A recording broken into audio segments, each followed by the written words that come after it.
Assalamualaikum adik-adik semuanya, ketemu lagi dengan belajar bersama Mutiara. Ayo kita lanjutkan pelajaran kita sebelumnya, yaitu Bahasa Indonesia kelas 6 SD bab 2. Judul babnya adalah Musisi Indonesia di Pentas Dunia. Nah, pada video sebelumnya kita sudah membahas beberapa cerita tentang Joey Alexander serta membahas pertanyaan-pertanyaan dari teks tersebut. Bagi kamu yang belum nonton video sebelumnya, lihat linknya di deskripsi ya. Membaca. Bacalah cuplikan transkrip wawancara berikut berpasangan. Satu orang menjadi pewawancara, satu orang lainnya menjadi narasumber. Judulnya adalah Panggung Dunia Eko Supriyanto. Eko Supriyanto adalah seniman tari kontemporer Indonesia. Namanya dikenal ketika pada tahun 2001 berhasil menjadi penari latar diva pop dunia, Madonna. Dalam tur keliling dunia, Eko berhasil mengalahkan ribuan orang yang mengikuti audisi di Amerika Serikat. Pada tahun 2018, Eko menjadi koreografer tarian pembuka Asian Games di Jakarta. Berikut adalah cuplikan wawancara Eko Supriyanto dengan wartawan berita.id. Bagaimana awal ketertarikan Mas Eko untuk menari? Tadinya sih dipaksa bapak dan ibu untuk ikut menari bersama kakek. Setelah kakek meninggal, saya diberi les privat di tempat Pak Paijan. Kemudian dari Pak Paijan, saya beralih ke Pak Pahari di Karanglor. Beliau salah satu tokoh tari juga yang ada di Magelang.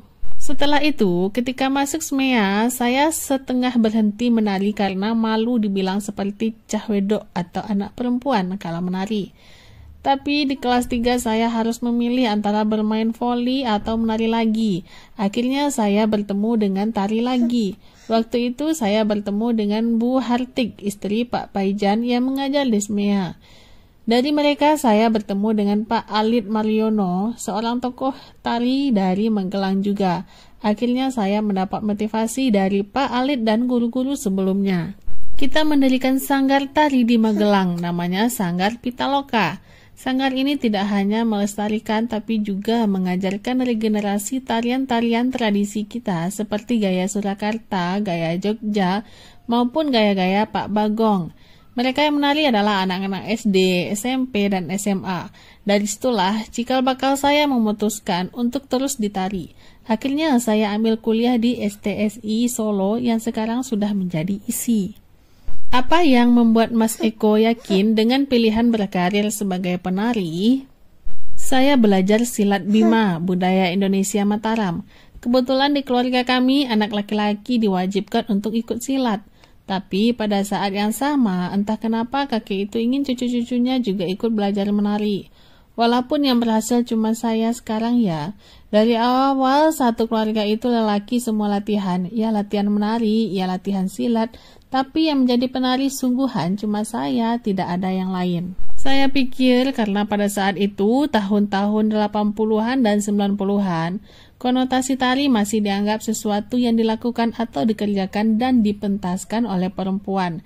Saya masih merasa yakin saja kalau akhirnya tari dan silat itu saling berkaitan. Apalagi ketika saya masuk STSI, saya baru sadar ketika bertemu Pak Sardono dan tokoh tari yang lain.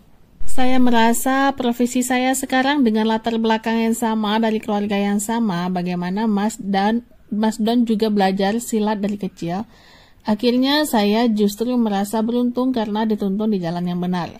Dari silat yang sifatnya maskulin, kemudian disinggungkan dengan sesuatu yang lebih feminim, lebih halus dan lebih terasa. Ini sebenarnya sebagai pondasi yang membuat saya yakin kalau tari memang pilihan saya. Bisa diceritakan pengalaman menjadi penari latar di tur Madonna? Saya rasa dari budaya yang bisa saya kenalkan dan tampilkan itulah yang pada akhirnya membawa saya dipilih di tur Madonna. Memang waktu itu saya menari memperagakan tarian Bali yang saya gabung dengan silat. Kemudian tarian Minang yang saya gabungkan dengan Halmahera Barat. Selanjutnya tarian Maluku yang saya gabungkan dengan tarian Aceh. Pada saat itu, Madonna sangat mengakui bahwa Indonesia itu luar biasa keragaman keseniannya. Audisi yang saya ikuti di Los Angeles, LA, itu pesertanya ada 10 ribuan. Yang dipilih cuma 6 yang dari LA, kemudian yang dari New York atau NY, itu juga sekitar 6 ribuan. Dipilih cuma 4, kemudian digabung LA 6 dan dari New York 4. Ditambah untuk cadangan 2 orang. Penari yang paspornya non-Amerika cuma saya. Pengalaman itu pengalaman yang sangat berharga, sangat penting dalam karir dan hidup saya. Tapi saya harus melangkah maju.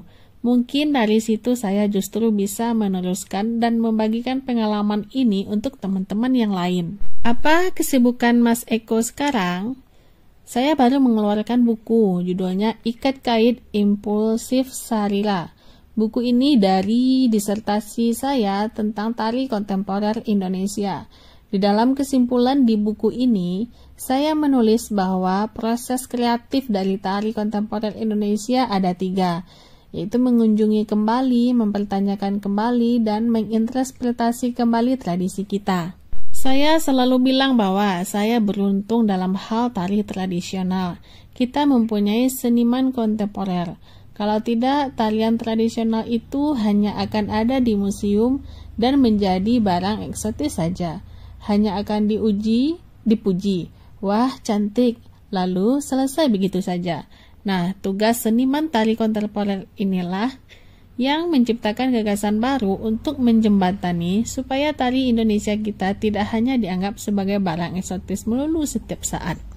Untuk menguji pemahamanmu, jawablah pertanyaan-pertanyaan berikut.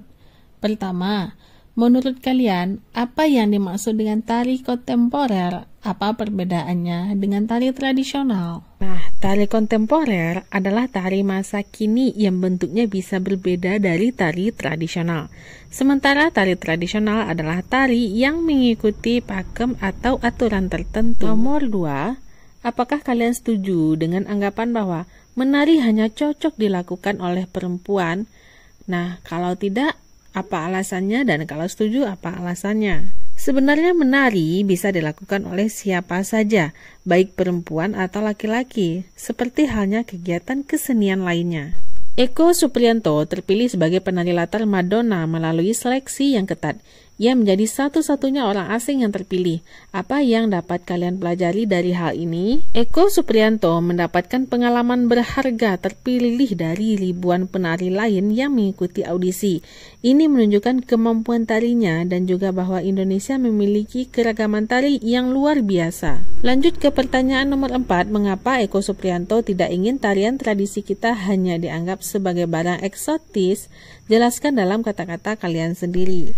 Barang eksotis hanyalah barang yang sekedar ditonton atau diperlihatkan untuk orang asing.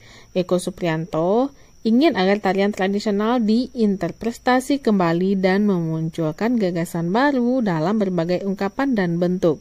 Nah, banyak kosakata baru yang kita pelajari pada bacaan panggung dunia Eko Supriyanto. Di antaranya ada kontemporer, koreografer, sanggar, penari latar, motivasi, konotasi, regenerasi, cikal bakal, feminim, maskulin, dan barang eksotis. Jadi untuk lebih memahami makna kata-kata tersebut, pasangkanlah kata di dalam kolom kanan dengan makna kata yang sesuai di kolom kiri. Pertama, orang yang ahli dalam menciptakan dan mengubah gerak tari itu adalah koreografer. Nomor 2, pada waktu yang sama, semasa, sewaktu, pada masa kini, atau dewasa ini, itu adalah kontemporer. Nomor 3, tempat untuk kegiatan seni termasuk seni tari, lukis, dan sebagainya disebut dengan sanggar. Nomor 4, memiliki daya tarik khas karena belum banyak dikenal, ganjil, aneh, atau bergaya asing, itu adalah barang eksotis. Nomor 5, pembaruan penggantian generasi tua kepada generasi muda peremajaan itu adalah regenerasi. Nomor 6, orang yang menari mendampingi penyanyi yang pentas di panggung itu adalah penari latar. Nomor 7, karakter yang menunjukkan sifat keperempuanan itu adalah feminim. Nah, nomor 8, itu kebalikannya bersifat jantan adalah maskulin. Nomor 9, tautan pikiran yang menimbulkan nilai rasa pada seseorang ketika berhadapan dengan sebuah kata atau makna yang ditambahkan pada makna denotasi itu adalah konotasi. Nomor 10, dorongan yang timbul pada diri seseorang secara sadar atau tidak sadar untuk melakukan sesuatu tindakan dengan tujuan tertentu itu adalah motivasi. Bahas bahasa. Kita mendapat informasi yang inspiratif dari teks Panggung Dunia Eko Supriyanto. Informasi itu dapat secara langsung dari sang seniman, Eko Supriyanto, melalui wawancara. Salinan wawancara dengan Eko Supriyanto itu disebut transkrip wawancara. Bagaimana cara melakukan wawancara? Kita melakukan wawancara untuk menggali informasi. Wawancara adalah tanya jawab antara pewawancara dan narasumber untuk mendapatkan data, keterangan, dan pendapat tentang suatu hal. Wawancara harus dipersiapkan sebaik mungkin untuk mendapatkan hasil yang optimal. Sebelumnya, tentukan tujuan dari wawancara tersebut. Setelah itu, pilihlah narasumber yang sesuai. Mintalah kesediaan narasumber untuk diwawancarai tentang topik tertentu. Setelah itu, buatlah daftar pertanyaan yang akan diajukan. Nah, ketika melakukan wawancara di waktu yang disepakati, perhatikan adab sebagai pewawancara. Pakailah baju yang sopan dan berbicara dengan sopan. Perkenalkan diri terlebih dahulu dan ucapkan terima kasih kepada narasumber yang sudah mau diwawancara. Sampaikan pertanyaan dengan jelas. Apabila jawaban narasumber kurang jelas, sampaikan konfirmasi dengan mengatakan, apakah yang Bapak atau Ibu maksud seperti ini? Ajukan pertanyaan yang sesuai meskipun tidak ada dalam daftar pertanyaan.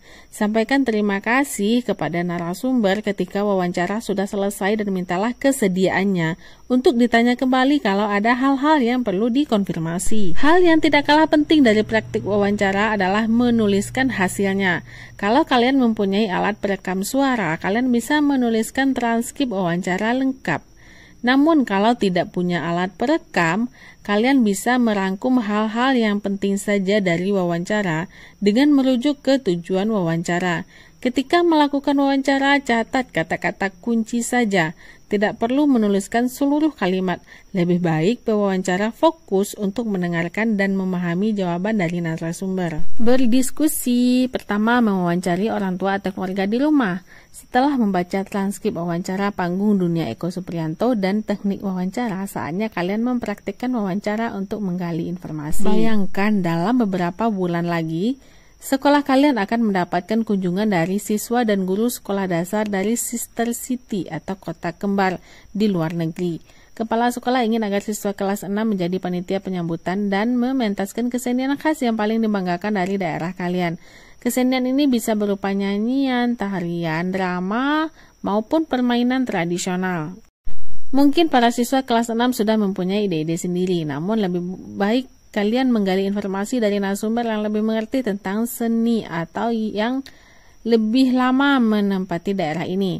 Sudut pandang baru dari narasumber akan memperkaya ide-ide kalian dan bisa jadi kalian malah akan mendapatkan kejutan, menemukan dan belajar kembali tentang kesenian tradisional yang sudah lama tidak kalian lihat. Langkah-langkah wawancara. Pertama, temukan tokoh yang akan diwawancara. Narasumber ini bisa orang tua, kakek nenek, saudara, atau tetangga yang sekiranya mempunyai pengetahuan dan pengalaman tentang kesenian daerah. Lalu menghubungi narasumber dan meminta kesediaan untuk diwawancarai. Kemudian menyiapkan daftar pertanyaan untuk wawancara. Contoh nomor 1.